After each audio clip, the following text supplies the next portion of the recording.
चलिए let's start this session right. आज का टॉपिक क्या है? That is right to freedom. Just one second.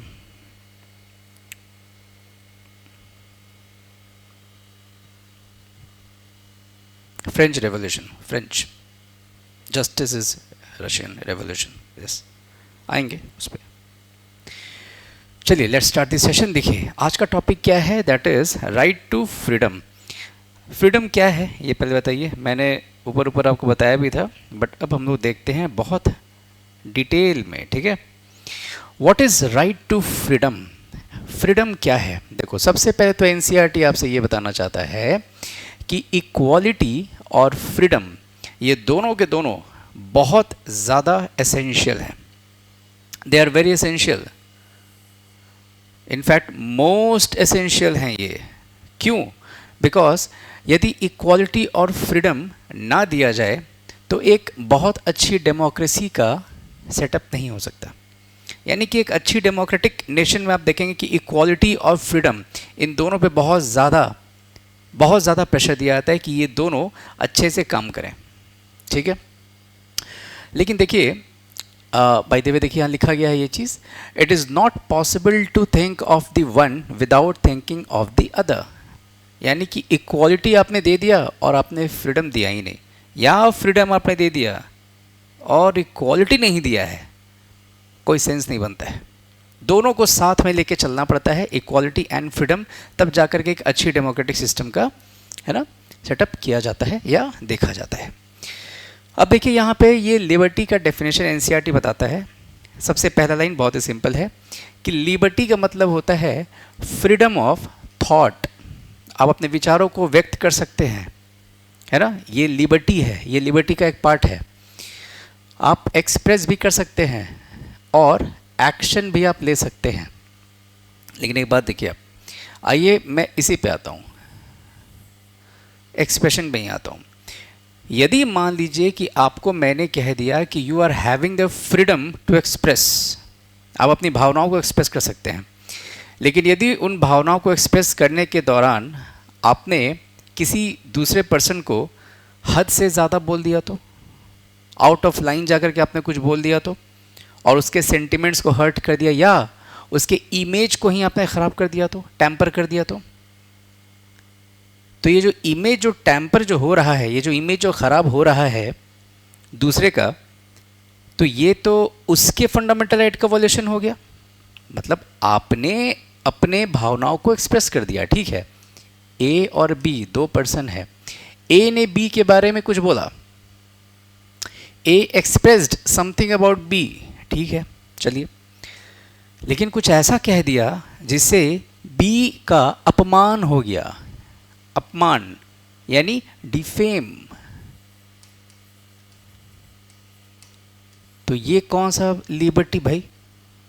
मतलब ऐसा लिबर्टी का क्या ही काम जो दूसरे किसी के फंडामेंटल राइट को वॉलेट कर रहा हो। क्योंकि देखो अभी हम लोग देखेंगे, डिग्निटी आपका फंडामेंटल राइट है।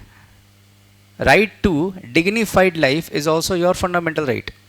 तो ऐसा नहीं होना चाहिए कि आप इतना एक्सप्रेस कर गए कि दूसरे का ही आपने इज्जत जो है वो ख़त्म कर दिया, है ना। You are not suppose to defame others while expressing yourself. यही देखिए यहाँ पे लिखा गया है कि ये जो फ्रीडम है या जो लिबर्टी है, ये however it does not mean freedom to do anything that one desires. मतलब फ्रीडम आपको दिया गया है, मतलब ये नहीं है कि आपको जो मन में आए आप वही बोल दीजिए, जो मन में आए आप वही एक्शन ले लीजिए और कोई आपको रोकने वाला नहीं रहेगा। ऐसी बात नहीं है, कुछ ना कुछ एक लिमिट तो लगाया जाएगा। अब सवाल ये आपके मन में आएगा कि सर, मतलब जेन्युइनली आप पूछेगा कि why there should be a line, why there should be a limit to the freedom. क्यों होना चाहिए बताइए सर, आप सोचिए सोचिए। हाँ, सो दैट, अच्छा ठीक है, चलिए। हाँ जी, आपने हाथ उठाया था, बोलिए। चलिए, एक ही तरह के आंसर से, बस लैंग्वेज तो अच्छी है। देखिए मैं समझाता हूँ इसको।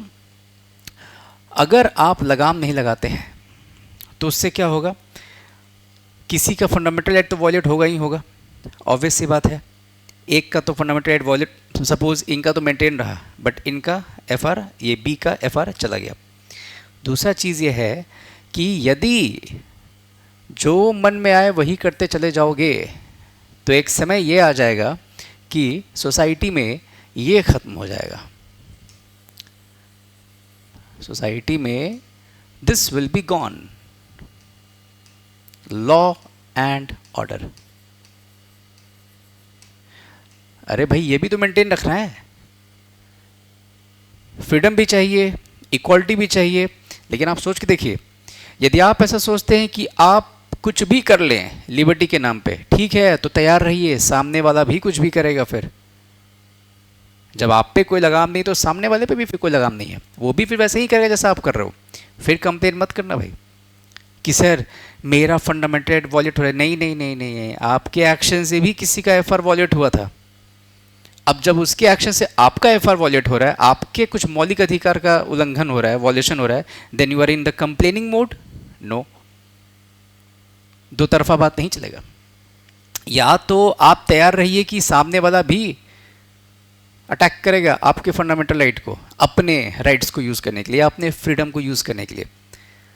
इसीलिए कहा गया कि बहुत क्योटिक हो जाएगा ना, बहुत कन्फ्यूजन हो जाएगा सोसाइटी में कि यार ये कैसा ही लिबर्टी की आपस में लोग झगड़ा कर रहे हैं।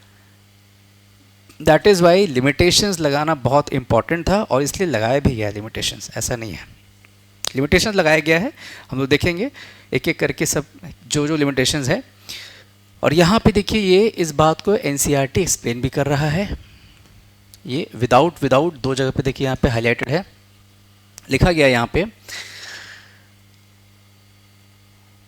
Therefore, freedoms are defined in such a manner that every person will enjoy her freedom without threatening the freedom of others। वही जो मैं तुमसे समझा रहा था कि आप अपना आज़ादी इस्तेमाल करो, not at the cost of the freedom of some other individual. सामने वाले का भी फ्रीडम बहुत इंपॉर्टेंट है, उसको भी ध्यान में रखो। Right sir, good. और सेकंड क्या है कि without endangering law and order situation.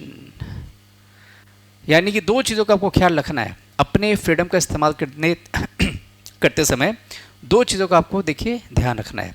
पहला, दूसरे का आपको फ्रीडम थ्रेट नहीं करना है, यानी दूसरे का फ्रीडम आपको छीनना नहीं है। और दूसरा, law and order should be maintain. इससे बढ़िया डेफिनेशन कहीं नहीं मिलेगा आपको। That is why I tell you NCERT के, इसलिए मैं सेपरेट यहाँ पे बैचेस चला रहा हूँ। एनसीईआरटी से बहुत कुछ, कॉन्स्टिट्यूशनलिज्म मैं समझाऊंगा आपको। ये एक ऐसा शब्द था जो बहुत सारे रेफरेंस बुक्स में नहीं था, जिस साल पूछा गया यूपीएससी में उसके बाद से फिर डाला गया, लेकिन वो शब्द एनसीईआरटी में पहले से था। That is why I tell you NCERT is a very important, you have to read, you must read. जो भी ऑनलाइन भी देख रहे हैं एनसीईआरटी पढ़ लीजिए, कोई नुकसान नहीं है, बहुत फ़ायदा है, इनफैक्ट बहुत ज़्यादा फ़ायदा है।